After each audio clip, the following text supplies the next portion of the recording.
Watch.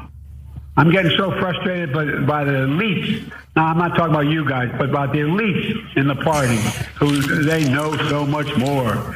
But if any of these guys don't think I should run against me, go ahead, announce for president. Challenge me at the convention. Well, there are some Democratic operatives who do want to challenge Joe Biden, and they want a swift primary.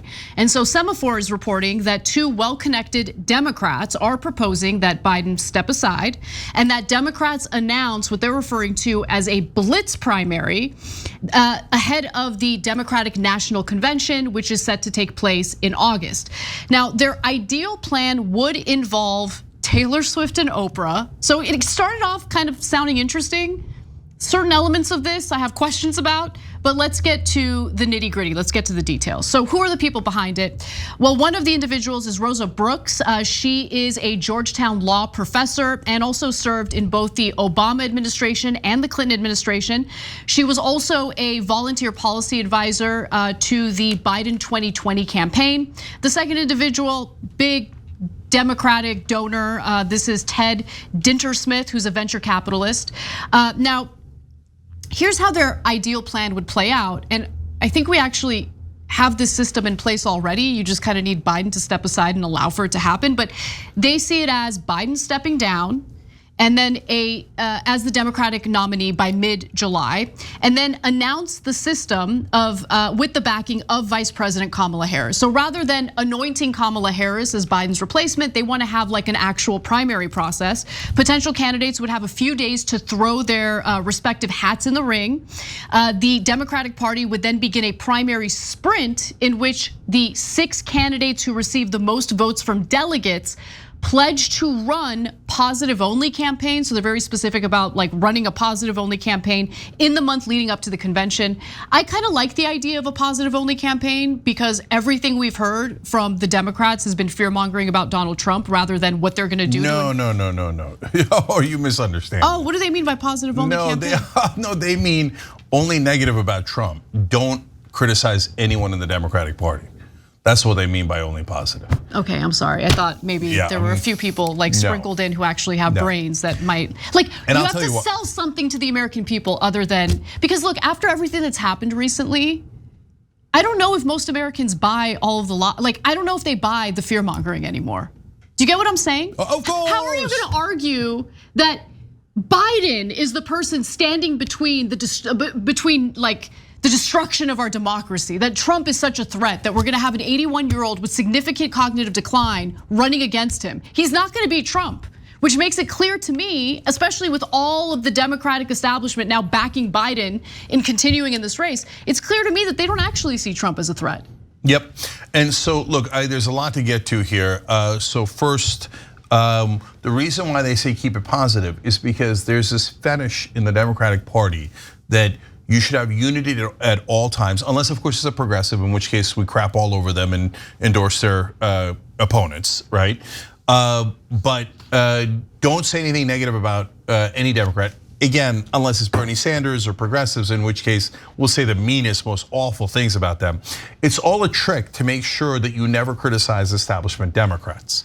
So that's what they mean by keeping it positive. Thank you for that clarification, because I totally misunderstood what they meant by that. And then the second part of that is, how are you supposed to run a campaign without saying, hey, these are my attributes and I am better than the other person, that's why I want you to pick me. You have to make the case for yourself and against the other person. That is normal, that's not terrible, it doesn't destroy the party. The party doesn't melt as soon as it happened.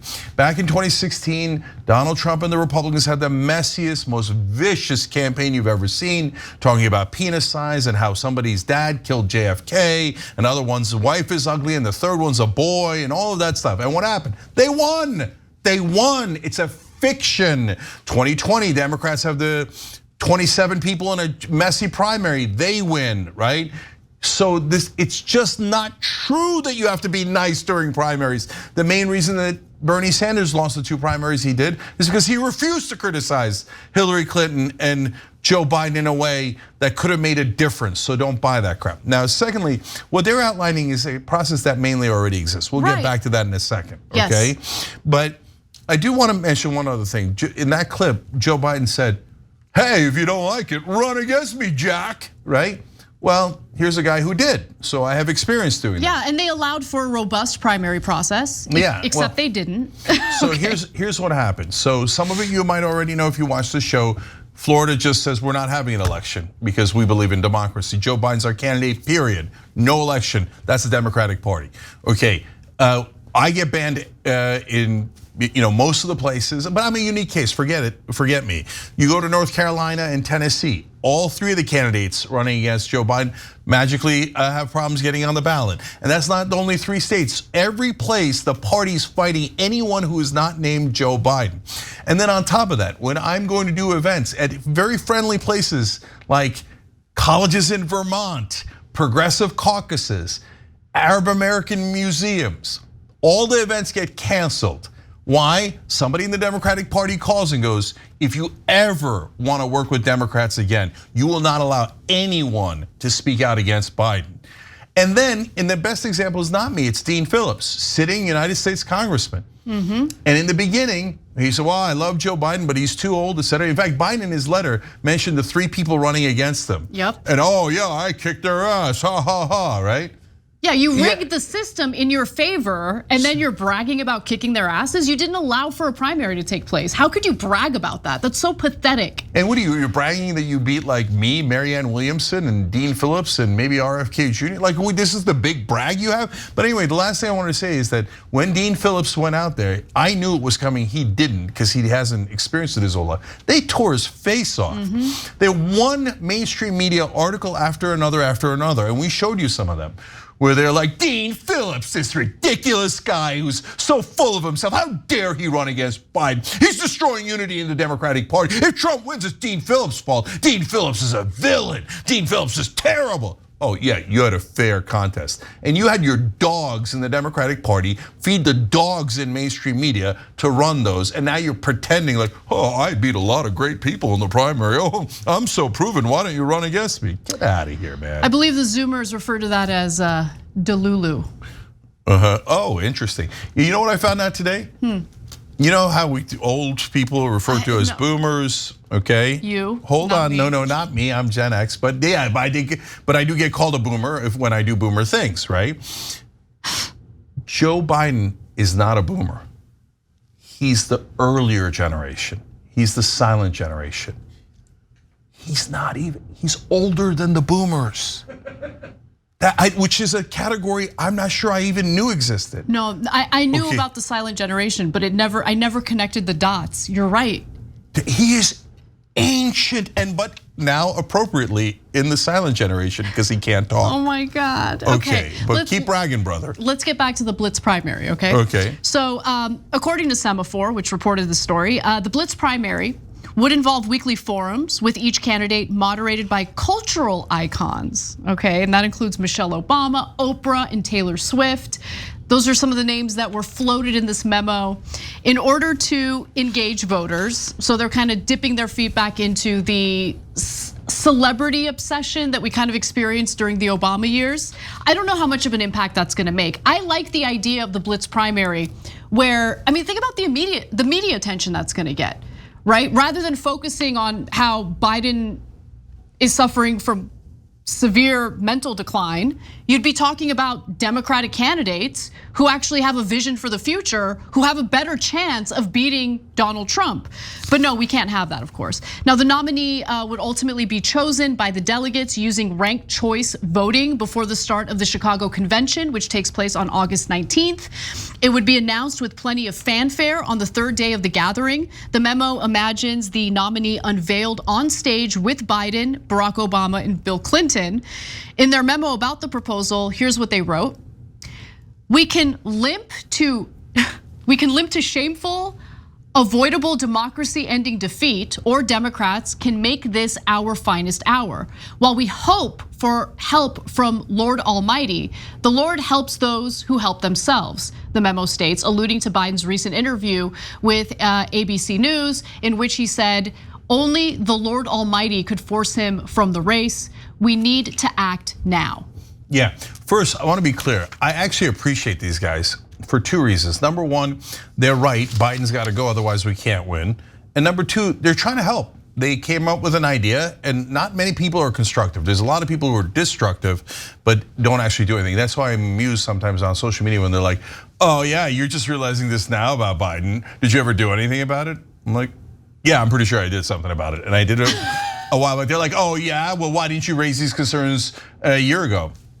Except that I did. We raised these concerns in 2019 and 2020. Right, but my point here is these guys are trying to be constructive, which is rare. Yep. So I appreciate them for it. Now, in terms of their actual proposals, it's very close to what the system is today. It just, the only thing they added is the celebrities. The celebrities, yeah. Right? And this thing of like, oh, pick 6 first and have the 6 compete. No, the way that it works is if Joe Biden said today, I'm dropping out, what would happen is the delegates do not go to Kamala Harris. She did not run as a candidate herself. Sometimes the vice president will run because it's different being president, vice president, and being the candidate. Totally different things, right? So the delegates are not going to go to her. The delegates would then get to decide. Now, what Democratic leadership loves to do is anoint, because they don't like democracy, any form of it. They don't even trust these delegates that are very pro-establishment, pro-Biden delegates. They're like, no, we have to hold the reins. We have to decide, never the people, never the delegates, right? But if they just let go of the reins for a second, these are your guys anyway. There are no progressives among the delegates. Don't worry, they're not gonna accidentally pick Bernie, okay? So they would just, right now, if Biden did it today, a bunch of people would come out and say, I'm running, right? Presumably, unless Kamala Harris was anointed, in which case they would be cowards and go running into the bushes and go, okay, you anointed, I'm so sorry, right? Which is usually how Democrats work. But in a normal process, they all run. You have all these governors, you have Kamala Harris. Right. You have, I don't know, maybe wonderful people like Jamie Raskin, that's, It would be a democratic process. Exactly. For a party that claims to want to preserve our democratic process. So, and would there be a panel, would there be celebrities? Yes, but that would be the whole planet. They would go and do interviews, Governor Newsom, Governor Whitmer, Governor Shapiro. They would all go do interviews in every imaginable show, and they would try to prove their case. And then you go to the convention, and that's when the delegates vote. That's literally what a convention is for. So if anybody's trying to tell you, oh, it'll be a mess, it'll be chaos, it's never been done, none of that is true. It's been done many, many, many times. In fact, it's the most common thing that used to happen at the convention. It's the whole point of a convention is for the delegates to gather to vote. They've just turned it into a marketing shtick over the last couple of decades, but back in 1968 and before, the delegates gathered so that they can pick the candidate. So that the process is perfect for this. You don't need anything else. Thanks for watching The Young Turks, really appreciate it. Another way to show support is through YouTube memberships. You'll get to interact with us more. There's live chat emojis, badges. You've got emojis of me, Anna, John, JR. So those are super fun. But you also get playback of our exclusive member-only shows and specials right after they air. So all of that, all you gotta do is click that join button right underneath the video. Thank you.